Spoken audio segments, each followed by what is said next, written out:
first guy I ever talked to about a park that I wanted to buy and now own. It took me a year to buy it, but I now own it in Little Rock, Arkansas. His name was Cliff. And the first time I talked to him, I asked him 27 direct questions that I learned in class. I mean, from number 1 to 27.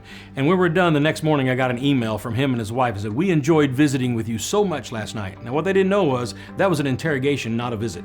But to them, it sounded like a visit. So with that, it's the communication of being sincere is one, honest and straightforward. I think people appreciate that. And so when I come across, I let them know, hey, one, I am sincere. So anything they say, I write down and learn.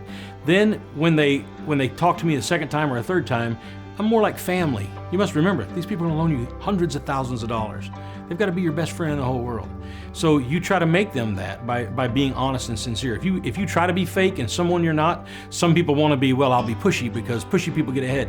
If people see you're not really pushy, it's not going to work for you. For some people it does.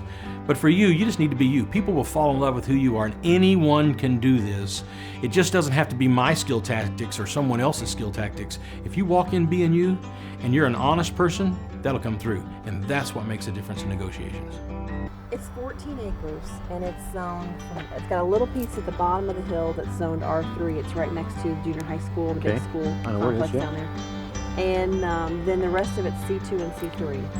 And it gets a tremendous amount of traffic on 72, and then Pine Tree Road. And I mean, it's just a prime spot in town. So. What are you asking for?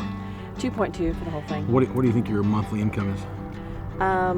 Right now, because a lot of it's undeveloped, it's around 20. Any problems with the pipes? We don't really have any, I wouldn't say problems, but anytime we get under a home and dig, we just try to take the opportunity While you're there? While we're there to just upgrade the system. Yeah. Okay, good. And you guys interested in any owner financing at all? You want to be cash out? Yeah, no, I would. You almost have to now. I mean, there's almost no choice anymore. There's almost no choice. Yeah. And there's a couple different options that I would probably talk about. Okay, I'd be interested in all of those. Yeah. And what kind of money are you looking down? What kind do you have? I have a lot of money, but I'm not going to put it all in one park. It works as a park. Yeah. It also would work tremendously well as a developmental area. Yeah, I'm into mobile home parks simply because I'm looking for cash the day I buy. And I'm not saying that I wouldn't maybe take section of it and start doing that. Yeah. But I want income first. Yeah. I buy everything for income. Yeah, that's really important to me. And how's your turnover rate? We have a waiting list. That's and good. We keep anything we've got ready, it's full. Now you own all the trailers, or you own some of the trailers? Some is lot rent. What is it? We own about 98%. That's why the income's so high. That's good. It's a lot of hassle, but that's good. You have a maintenance guy on staff. We use have your guys a whole here. crew. Yeah, we have Use a you whole guys crew. here. Yeah. I would like to work with you. We'll see what we can do. Thank you so much for your time. I'll go look at the park. All right. It was nice talking to you. Just spoke with Michelle, and we drove down to the park that she has, that she would sell. It has some frontage land that she wants to do something with.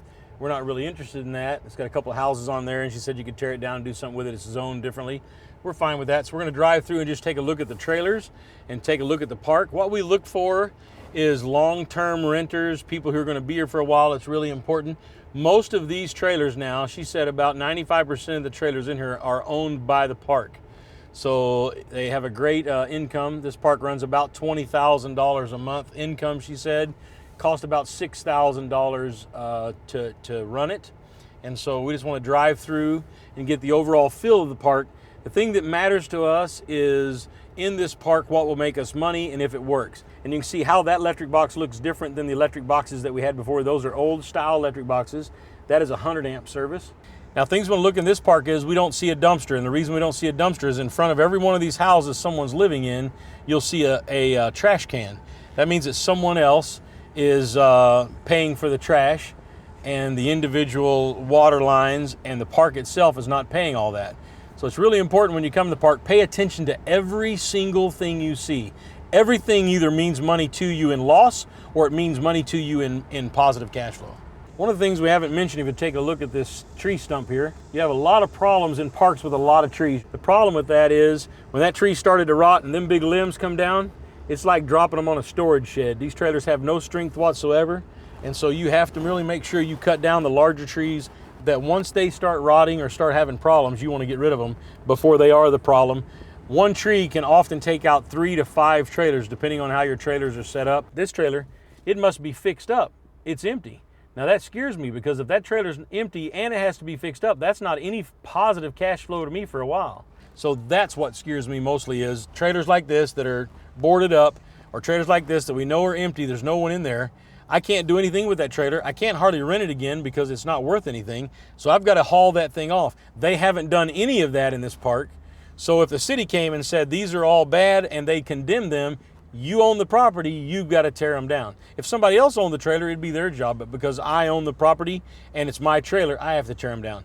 So actually, I would count that as a negative. When I go through and count the lots, or I count the trailers that are on here, that would be a negative to me. Some of these cities do not have natural gas, so these are propane tanks. The thing about the propane tanks is this: if you own the park, you own the propane tanks. Now, you don't have to fill them, and you don't buy the gas for the tanks themselves, but you do, however, have to keep them usable. And to keep them usable, they don't like to see big rust deposits on them. They like to see the things painted up good. That costs a lot of money. It's like having 50, 70 sheds inside this whole park. The ones that aren't electric, you have to come in here and keep them up all the time. Every year you're painting one of these tanks and sanding it down. That's a cost that you have to have. So when I see those, I think that's a cost. It's not a positive thing to me, it's a cost thing to me. The problem with one of these older parks that you can see as you look down the street is these trailers are stacked right on top of one another.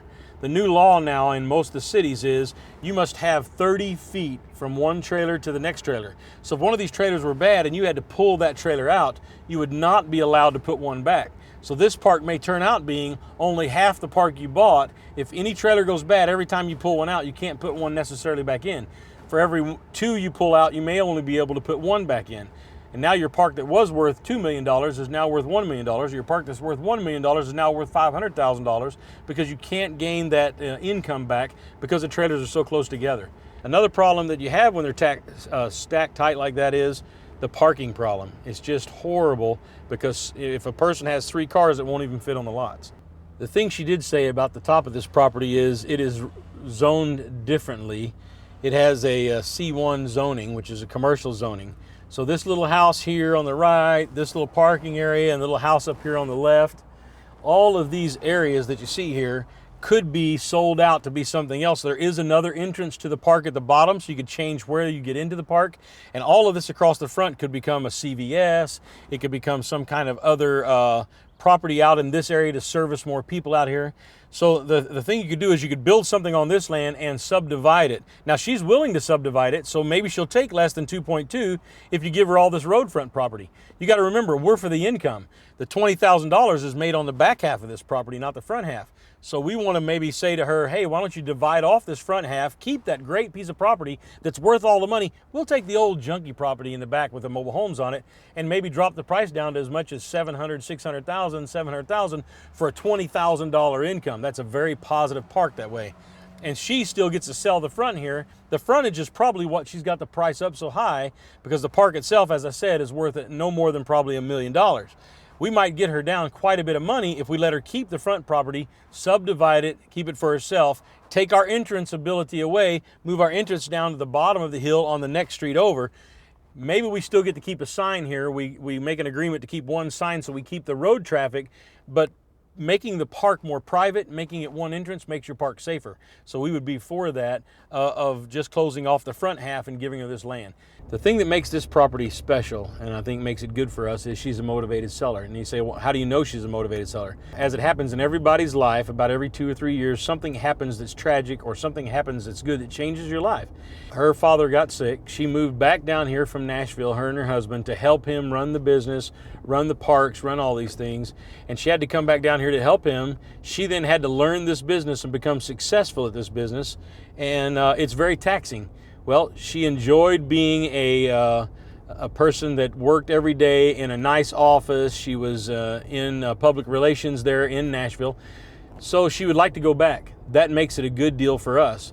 Also, she don't want to take care of all the hassles that probably her dad took care of some. Now she has to step up and do some of those. That also is a lot of work. And so she's looking for a way out. That makes her motivated. We're looking for a way in.